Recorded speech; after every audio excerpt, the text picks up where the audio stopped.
सर्वसिद्धि प्रद कुंभ के कवरेज के बीच में हम आ पहुंचे उस स्थान पर जो पूरे विश्व के लिए एक ऐसे महात्म्य की जगह है जहां पर सभी अपना शीश नवाते हैं।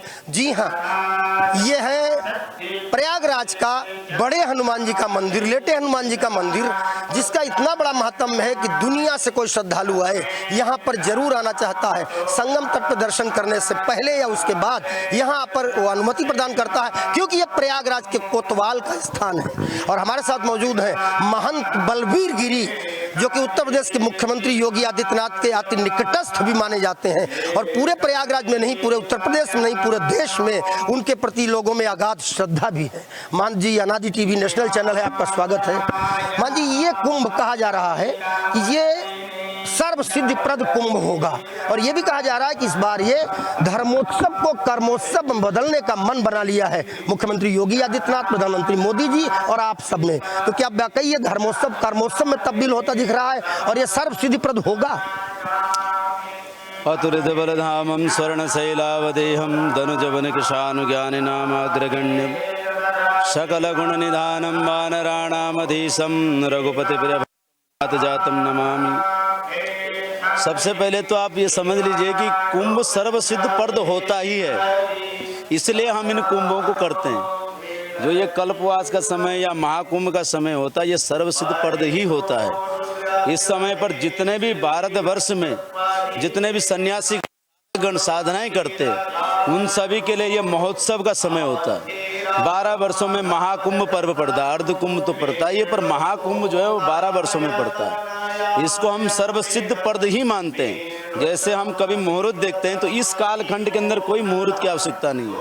इस कालखंड के अंदर हम जैसे मानते हैं काशी में भगवान शंकर कान में मंत्र फूंक के मोक्ष प्रदान करते हैं, ऐसा ही जब पेशवाई की जो कुंभ के समय में स्नान किया जाता है, अमृत स्नान मुक्ति प्रद स्नान ही होता है। और जिस समय जिस प्रकार से प्रयागराज में मंदिरों को, तीर्थों को सजाया जा रहा है, देखिए तीर्थ मतलब पार उतारने वाला क्षेत्र। हम अपने आप को पार लगाने के लिए इन क्षेत्रों में साधनाएं करने आते हैं। इसी के लिए हम कुंभ क्षेत्र का अनुग्रहण करते हैं, अनुसरण करते हैं, इस भूमि पे रहते हैं। वहाँ की वायु, वहाँ की भूमि, उसका स्पर्श हमें वो एहसास कराता है। आप देखते हैं ध्यान समाधि की जितनी भी स्थितियां हैं, आप देखेंगे जो गहन रूप से जो जा पाते हैं कोई ध्यानी लोग, वो किसी नदी के तटों पर, किसी तीर्थों में और मंदिरों में वो प्राप्त होते हैं। वर्तमान समय में जिस तरीके से संपूर्ण भारत, खासकर हमारे यशस्वी प्रधानमंत्री जी और उत्तर प्रदेश के तो सभी लोगों का कल्याण करने के लिए ऐसे संत, मैं कहूँगा श्रेष्ठ संत, आध्यात्मिक साथ साथ में, राजनीति के साथ साथ में धर्म नीति को लेकर चल रहे हैं।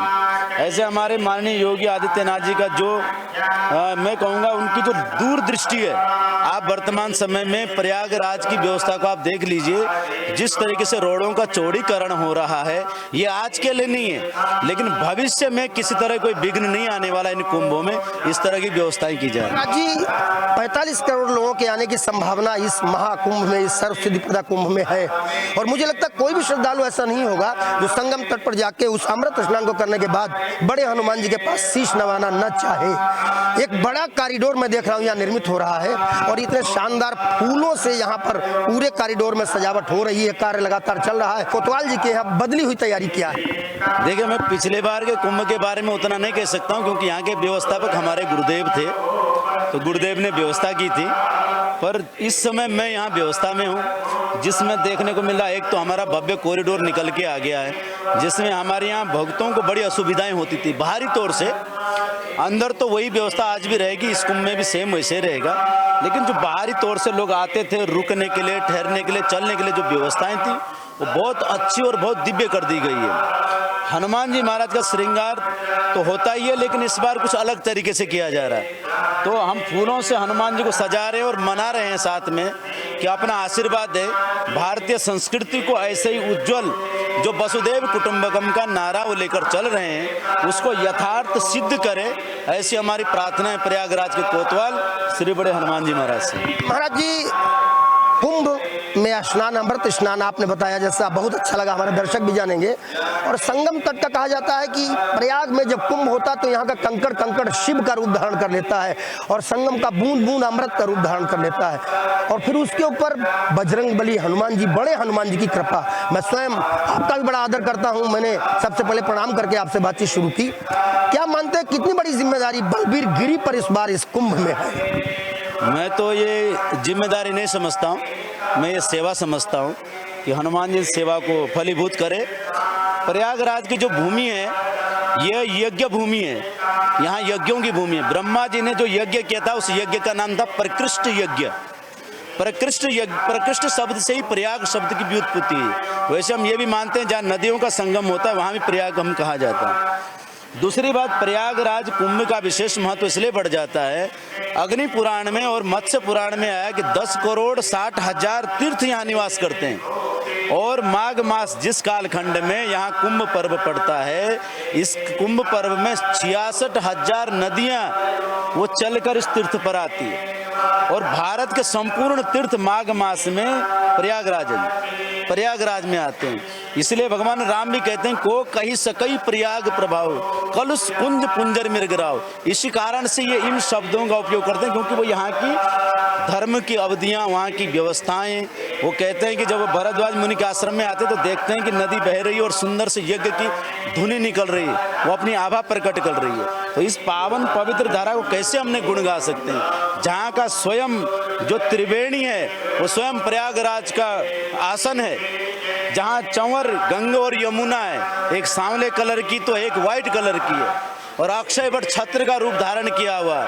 और जिनके मित्र भगवान बेणी माधव हो और ऐसे कोतवाल हनुमान जी महाराज हो, उस भूमि में तो साक्षात शंकर अक्षय वट के नीचे निवास कर रहे हैं। तो इस भूमि की हम व्याख्या क्या कर सकते हैं, पर हम बस ये है कि यहाँ सेवा मिली है, भगवान का पूजन अर्चन कर सकें सही से वो समय को उस अमृत कलश के कुंभ के जो पावन जो देवता लेके जिसको चले, क्षीरोदक समुद्र था वो क्षीरोदक, जिसमें जड़ी बूटियां डालकर समुद्र का मंथन किया गया, उसी क्षीरोदक को हम क्षीर सागर कहते हैं। उसका मंथन होने पर ही अमृत निकलता है। तो देवताओं राक्षसों ने कितना दिन लगाया होगा, और हम लोगों के लिए वो पर्व है कि नक्षत्रों का समन्वय उस समय होता है। जब नक्षत्रों का समन्वय होता तो उस क्षण में हमारा स्नान का टाइम होता। तो जिस दिन स्नान का समय होता उस दिन का महत्व और बढ़ जाता, प्रगाढ़ हो जाता। हम कहेंगे कि जो निचोड़ है, जैसे शादी ब्याह ना कि जब दूल्हा दुल्हन मिल गए तो फीकी पड़ी बारात, ऐसा ही विषय है कि जिस दिन स्नान का समय आता वो वही संगम है। तो ऐसे संगम की पावन धरा में हमको सेवा का अवसर मिला, बड़े भाग्यशाली समझ रहे हैं। अंतिम निवेदन है, देखिए आप बहुत तपस्वी व्यक्ति हैं, पूरा देश इस बात को जानता है कि बलबीर गिरी जो है वो परम साधक है बजरंग बली जी के, बड़े हनुमान जी के। मैं चाहूंगा पूरे देशवासी ये इंटरव्यू देखेंगे महाराज जी, आपका एक आध्यात्मिक संदेश जो आप पूरे देश को, पूरी दुनिया के मानवता सनातन को मानने वाले लोगों को देना चाहिए। मैं सबको बस यही कहूँगा कि जब आप घरों से निकलिए, अपनी मान्यताओं को अपने हृदय में, अपने विश्वास को अपनी मुट्ठी में लेकर आइए, प्रयाग की पवित्र धरा को स्पर्श करिए, प्रणाम करिए, क्योंकि प्रयाग नाम लेने मात्र से मुक्ति प्रदान हो जाती है। तो इस भूमि में आप आइए, पवित्र भाव से आइए, माँ भगवती के आंचल को, यहाँ के अधिष्ठात्री को प्रणाम करिए, आप सभी का कल्याण होने वाला है। ऐसा महाकुंभ है। इसी भाव के साथ में सबको ओम नमो नारायण, जय श्री राम।